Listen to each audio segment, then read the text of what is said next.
Secunderabad cantonment బోర్డుకు 2025-26 సంవత్సరానికి గాను 14.55 కోట్ల నిధులు మంజూరు చేసినట్లు cantonment deputy director general Amit Kumar ఉత్తర్వులు జారీ చేసినట్లు సికింద్రాబాద్ కంటోన్మెంట్ మెంబర్ బానుక నర్మదా మల్లికార్జున్ తెలిపారు.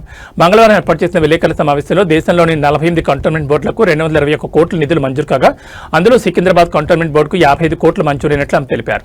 కంటోన్మెంట్ బోర్డు ప్రాంతాలను మరింత అభివృద్ధి పరిచేందుకు ప్రత్యేక చర్యలు తీసుకుంటున్నామని ఆమె చెప్పారు.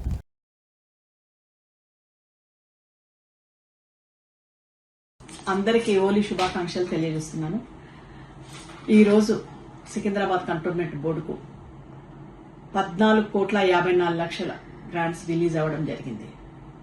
దానికి గాని 2024-25లో 3 కోట్లు రిలీజ్ అవ్వడం జరిగింది. కాబట్టి ఆ గ్రాంట్స్ ఇంకా పెంచాలని మేము ఎంపీ గారి దృష్టికి తీసుకెళ్లడంతో ఎంపీ గారు మినిస్టర్ ఆఫ్ డిఫెన్స్ తో మాట్లాడి 14,54,00,000 రూపాయలు రిలీజ్ అవ్వడం, దానికి గాను ప్రత్యేకంగా ధన్యవాదాలు ఈటల రాజేందర్ అన్న గారికి, అలాగే మినిస్టర్ ఆఫ్ డిఫెన్స్ కి మేము ప్రత్యేక ధన్యవాదాలు తెలియజేస్తున్నాం. అదే కాదు, రాబోయే రోజులలో మేము ఇంకా కొన్ని ప్రతిపాదనలు పెట్టడం జరిగింది.